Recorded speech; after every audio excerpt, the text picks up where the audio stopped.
সম্প্রতি কিছুদিন আগে একটি ঘটনায় চাঞ্চল্য ছড়ায় শিলিগুড়িতে। অনলাইনের মাধ্যমে প্রতারণার ছক বানচাল করল স্থানীয়রা। হাতে নাতে এক নাবালিকা ও এক যুবককে ধরে ফেলল শিলিগুড়ি পুর নিগমের 14 নম্বর ওয়ার্ডের বাসিন্দারা। জানা যায় দীর্ঘ বেশ কয়েকদিন ধরে ওয়ার্ডের বিভিন্ন জায়গায় দোকানে দোকানে গিয়ে বিভিন্ন জিনিস কেনাকাটা করত এই দুজন। অনলাইনের মাধ্যমে টাকা দেওয়ার কথা বলে কিউআর কোড স্ক্যান করে স্ক্রিনশট দোকানদারকে দেখাতো তারা, কিন্তু ব্যাংকের অ্যাকাউন্টে ঢুকতো না টাকা। একাধিকবার বেশ কয়েকজন দোকানদারের সঙ্গে ঘটনা ঘটার পর দোকানদাররা একত্রিত হয়ে ওই নাবালিকা এবং ওই যুবককে চিহ্নিত করে। শনিবার সেই মতোই ওয়ার্ডের আকাশ নার্সিংহোমের সামনে ওই দুজনকে হাতে নাতে ধরে ফেলে তারা। তারপর পুলিশকে খবর দিলে ঘটনাস্থলে পুলিশ পৌঁছালে দুজনকে পুলিশের হাতে তুলে দেয় স্থানীয়রা। জানা যায় ওই নাবালিকা এক স্কুল ছাত্রী এবং ওই যুবক কলেজে পড়াশোনা করে। এই ঘটনায় আরও কেউ জড়িত রয়েছে বলে অনুমান স্থানীয়দের। পুরো ঘটনার তদন্তে নেমেছে পুলিশ।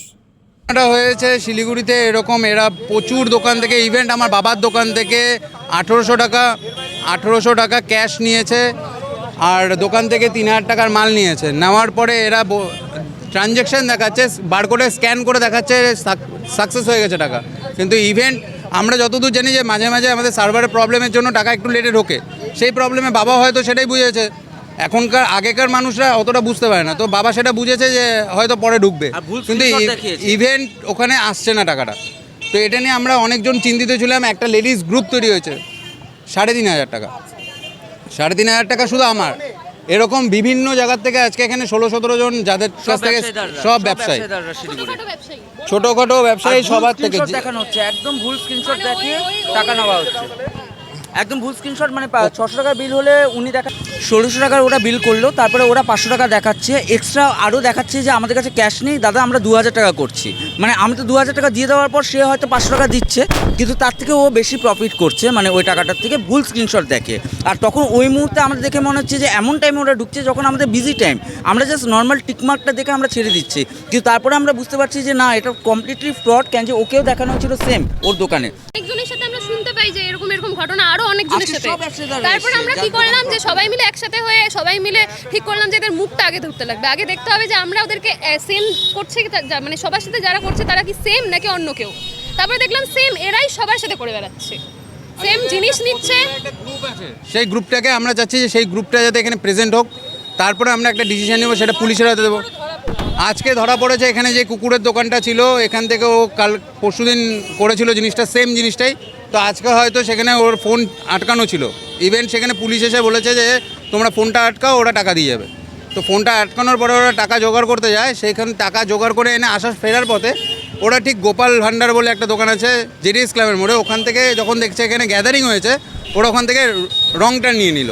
রং টার্ন নেওয়ার পরে সেখানে আমি যাই, যেহেতু ওরা আমার মুখ চেনে না, তো ওদের পিছা করার পরে এই পাশের গলিটাতে ওরা যখন ক্রস করছে তখন আমি গিয়ে ওদের গাড়িটাকে দাঁড় করানোর পর তখন ওরা বলে কি হয়েছে, আমরা এসব কিছু করিনি। এর সাথে আরেকটা মেয়ে ছিল যার নাম নেহা ঘোষ, ছেলেটার নাম কুন্তল। ছেলেটার টাইটেল আমরা জানি না, বাল্মীকি মাঠের সামনে এদের বাড়ি, এটা যা অ্যাড্রেস দিল। আর মেয়েটার বাড়ি হচ্ছে সংগতি মোড়, ওর বাবা থাকে ওখানে সংগতি মোড়ে, মা থাকে হচ্ছে খেলাঘর মোড়ে। আমরা এতটুকুই আমরা জানতে পেরেছি। একটা মেয়ে আছে, ও আবার একজনের নাম নিয়েছে যার নাম তিতলি নাকি, সেটা এক্স্যাক্ট নামটা আমি বলতে পারছি না, কিন্তু তিতলি বলে নামটা বলেছে। ওর নাকি বাল্মীকি মাঠের সামনে বাড়ি। আমার নাম অভিষেক সাহা, আমার বাবার নাম সঞ্জয় সাহা, যার ওখানে ফ্রডটা হয়েছে।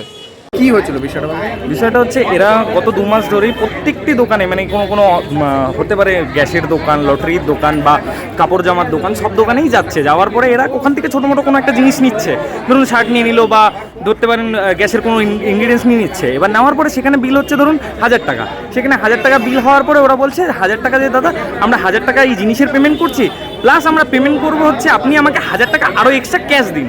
তো তারপরে কি করছে এরা, স্ক্যানারটার ফটো নিয়ে নিচ্ছে। স্ক্যানারটার ফটো নিয়ে তাদের সঙ্গে আরও কিছু লোকজন আছে ইনস্টাগ্রামে, তাদের সঙ্গে কন্ট্যাক্ট করছে। এবার কন্ট্যাক্ট করে তাদেরকে ওই স্ক্যানারটা পাঠাচ্ছে, তারা সেই স্ক্যানারটা নিয়ে অনলাইনে কোনো একটা কিছু করে সেই পেমেন্টটাকে সাকসেসফুল দেখাচ্ছে।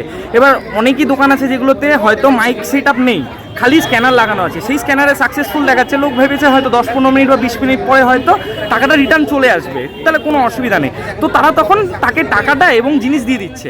সেই জিনিসটা দেওয়ার পরে যখন লোকজন জানতে পারছে যে না কোনোভাবেই কোনো কিছু নেই, কোনো টাকাও আসছে না, কোনো কিছুই না, তারপরে এইভাবে করে করে গত 2 মাস ধরে আমাদের ধরা চলছে। ফেসবুকে সবাই যারা আছেন, যত দোকানদার আছেন, তারা সবাই জিনিসটাকে ইসে করেছেন, সবাই যে যার সঙ্গে কানেক্ট করে আজকে নেহাত একটা লটারির দোকানে সেম জিনিস হয়েছিল, সেম জিনিস হওয়াতে কিন্তু তাদের সচেতনতা ছিল যে না এই জিনিসটা টাকা যখন 2জন ছিল, এরা 2জন ছিল, কোনো দোকানে আবার 3জন করছে, কোনো দোকানে 4জন করছে, এদের একটা বড় একটা গ্রুপ আছে। আমরা এটা চাই যে পুরো গ্রুপটা সামনে আসুক, কারণ এটা মানুষের সচেতনতা হয়।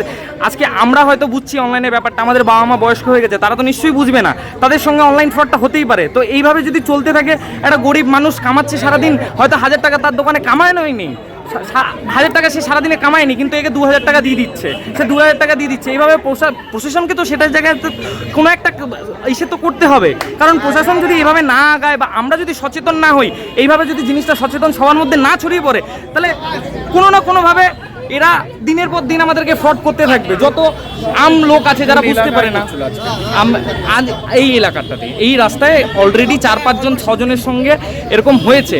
তারপরে আজকে একটা লটারির দোকানে সেম ঘটনা, 500 টাকার লটারি নেওয়া হয়েছিল, সেখানে 500 টাকার জায়গায় 1000 টাকা পেমেন্ট করেছে, বলেছে বাড়িতে অল্প অসুবিধা আছে, তুমি 1000 টাকা পেমেন্ট করো, আমি 1000 টাকা আমাকে 500 ক্যাশ দাও আর 500 টাকা আমি পেমেন্ট করছি বলে সেম সাকসেসফুল দেখিয়েছে। কিন্তু তারা ধরেছে, আরও 2জন যারা ছিল পুরনো বেঁধে রাখা হয়েছিল, তাদের পুলিশ এসেছে, পুলিশ তাদের নিয়ে যেতে চেয়েছে। কিন্তু এখানকার সকলে যারা আছে, আমাদের একটাই দাবি যে ওনার টাকাটা দেওয়া হোক এবং সবাইকে সচেতন করে দেওয়া হোক যে এরা আসলেও ফ্রড।